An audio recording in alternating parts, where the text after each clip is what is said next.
I grew up in northern Minnesota, where winter isn't just a season, it's a way of life. The lakes freeze solid by December. The snow piles higher than your truck, and for a few short months, the world goes silent.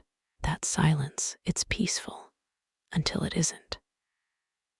If you've ever gone ice fishing, you know the feeling drilling that perfect hole, lowering your line into the black water below, the faint creak of the ice beneath you. It's you, the cold, and the deep, but sometimes what's under that ice isn't fish. This story happened 3 years ago. I wasn't drunk. I wasn't imagining things. What I saw out there on Birch Hollow Lake was real, and I've never set foot on frozen water again. It started as a simple weekend getaway. My buddy Travis and I had been ice fishing together since we were kids. We both worked construction, and after a long week of 12-hour shifts, the idea of sitting on the lake with beer, a heater, and nothing but the sound of wind sounded like heaven. Birch Hollow was about an hour outside Duluth, remote, surrounded by pine forest, barely on the map. The kind of lake you'd miss if you didn't know it was there. Locals said it was spring-fed and over 200 feet deep in the middle, which is unusual for that part of Minnesota. We arrived late Friday afternoon, set up our little shack, and drilled 2 holes side by side. The air was so still you could hear the auger echo. The ice was thick, maybe 12 inches, and clear as glass. You could look straight down and see shadows moving below. Travis joked that the fish were watching us back. I laughed, but even then, something about that lake felt wrong. That night, the temperature dropped to -15. We sat inside our little shack, propane heater hissing, beer bottles sweating in our gloved hands. We'd caught a few perch, nothing special. Around midnight, Travis started telling ghost stories, the kind we used to tell around campfires. He was halfway through some nonsense about drowned lumberjacks when we heard it, a crack. Now, if you've ever been on ice, you know that sound. Sometimes it's nothing. Ice expands, shifts, groans, but this crack was deep, like thunder trapped below us. We both froze. Then the ice beneath the shack trembled, just once, like something massive had brushed against it from below. Travis turned off the heater. The silence that followed was unbearable. No wind, no creaks, just the faint gurgle of water under the ice. Then we heard tapping. Tap, tap, tap. It was coming from under Travis's fishing hole. He leaned forward, grinning nervously. Fish probably bumping the line, he said. But there was no line in the water. He'd reeled it in minutes ago. The tapping came again, faster now. Then it stopped. We both exhaled. Then something knocked once hard, like a fist slamming into the underside of the ice. The whole shack shook. We jumped up, ready to run, but the sound stopped as suddenly as it came. Travis chuckled shakily. Guess we're not the only ones fishing tonight. I tried to laugh too, but my stomach was tight. I glanced at the hole. The water looked darker than before. The next morning, Travis wanted to stay and keep fishing. I wanted to pack up and leave, but I didn't want to look like a coward. We drilled a new hole about 50 feet from the shack, closer to the center of the lake. The ice was thinner there, maybe 7 inches, and you could see movement under the surface, faint shadows drifting slowly. After about an hour, I noticed one shadow wasn't moving like the others. It hovered directly beneath us, perfectly still.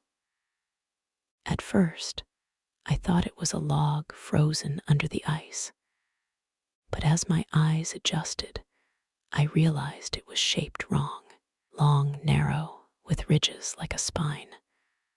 I pointed it out to Travis. He frowned, leaned closer. "Jesus," he whispered, "that thing's huge." It was at least 15 feet long, maybe more. No fins, no tail, just that spine-like ridge, and what looked like a head, flat, broad, with 2 dark holes where eyes should be. "Probably a fish," Travis said, but even he didn't sound convinced. We watched it for nearly 10 minutes. It didn't move. Then, just as I started to stand, the head turned. I swear to God, it turned and looked right at me. I fell backward, scraping my hands on the ice. Travis swore and backed away from the hole. The shadow started to move slowly, like something waking up. Then it vanished into the blackness below. We weren't the only ones on the lake that weekend.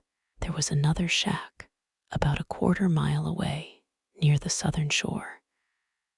We'd waved at the guy the day before, but hadn't spoken. That evening, as the sun dipped below the trees, we noticed his lights were off.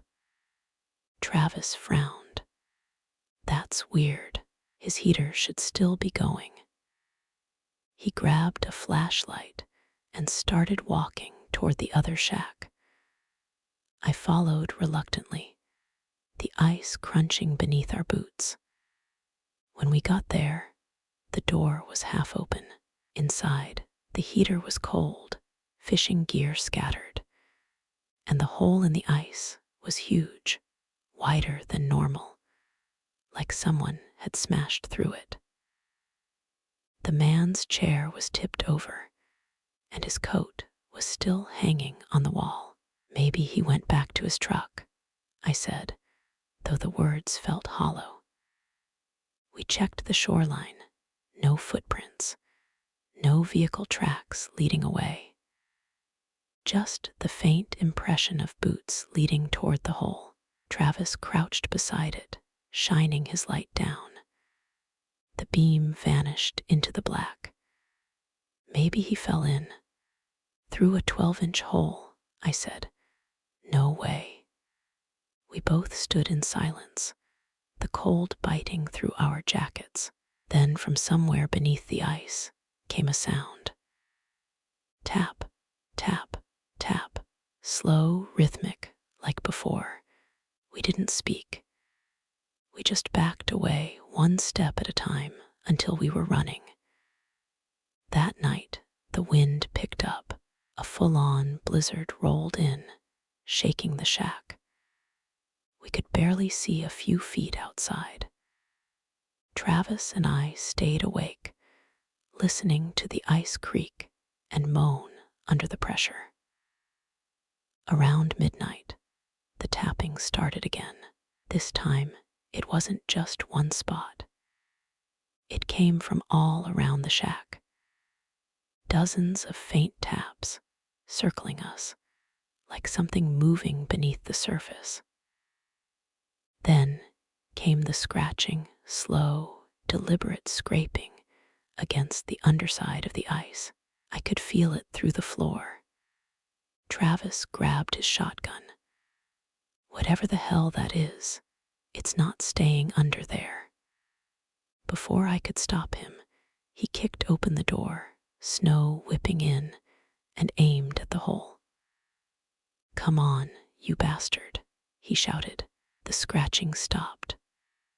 For a moment, there was only wind. Then, without warning, the ice around the hole exploded upward, a column of black water and ice shards. Something hit Travis square in the chest, knocking him backward.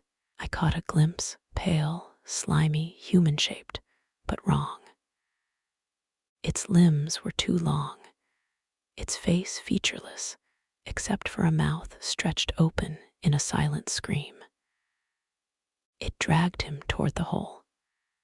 He screamed, kicking, clawing at the ice. I lunged forward, grabbed his jacket, but the thing was strong. Its hand, if you could call it that, wrapped around his throat, pulling him down. I felt the heat from his breath vanish as his face disappeared into the water. One last gasp, then nothing. The hole closed around him like it had never been there. I don't remember much after that. I ran, I know that.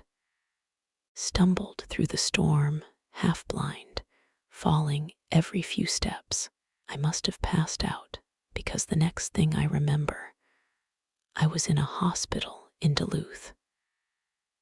The sheriff told me they found me on the shore the next morning, hypothermic, barely breathing. Travis's body was never recovered.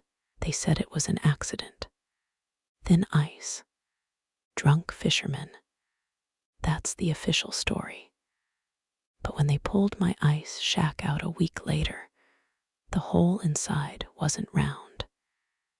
It was shaped like a handprint, 5 long gouges in the ice, each one nearly 2 feet wide. It's been 3 years. I moved south, far away from lakes and snow and silence. Sometimes, though, when winter rolls around and I see frozen ponds on the side of the highway, I still hear it in my head, that slow, steady tapping from below. And in my nightmares, I see Travis, pale and bloated, standing under the ice, staring up at me. Tap, tap, tap. He's not alone down there.